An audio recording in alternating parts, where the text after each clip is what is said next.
Vav.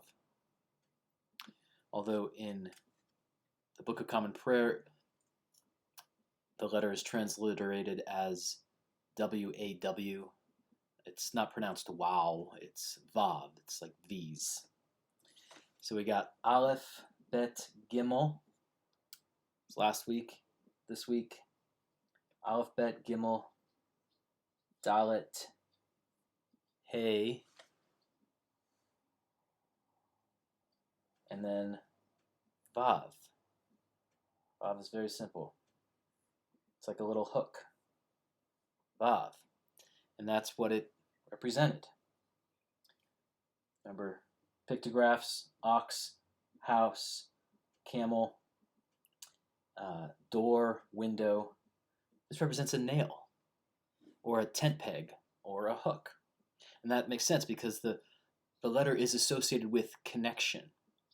In fact, the letter is also a word in Hebrew. It's maybe the most common word in the Hebrew Bible. It's a conjunction. It's the word and. Vav connects and invites us to connect and reconnect. Vav invites us to remember, which is also reconnecting. Remember the etymological meaning of the word religion. Vav might be the most religious of the Hebrew letters. The etymological origin of the word religion is reconnect, religion, to connect again.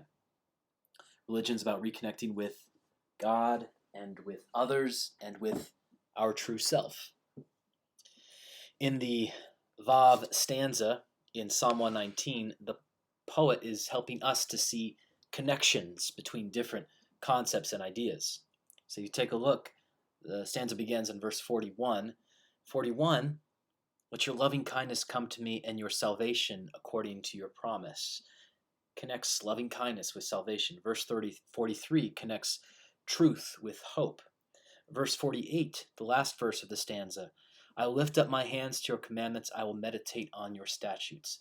That verse is actually connecting the mind with the body by associating physical bodily gestures with meditation, which is a wonderful, important connection for us Episcopalians to reflect on, since our worship is so deeply associated with physical movement of our bodies. We kneel, we sit, we stand, we bow, we cross ourselves. Vav invites us to see the connection between the mind and the body and the heart as well. But the verse I want to really especially highlight is verse 45. I will walk at liberty because I study your commandments, because I study and obey your commandments. I will be free because I obey. Vav helps us to see the connection between concepts that we might not readily connect, might not readily put together. So one example is it might not be natural for us to associate rules with freedom, but that's exactly what the poet is doing here. For the psalmist, the law, the Torah, sets us free. God's law provides safe boundaries for us to live and move and have our being. Without these boundaries, we might think that we are free, but we're actually not. We're actually putting ourselves and others in danger when we don't have and observe healthy boundaries. For instance, during this time of quarantine,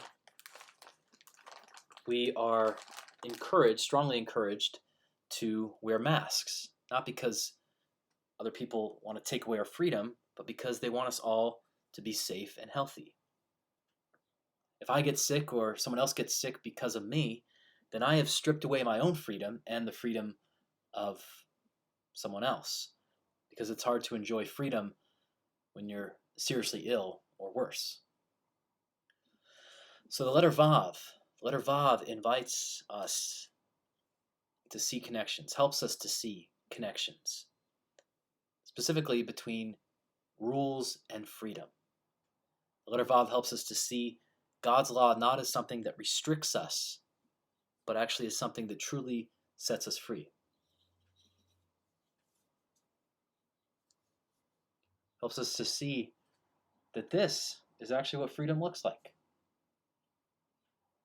Following God's commandments sets us free. Vav. What other connections do you see Vav making in the psalm?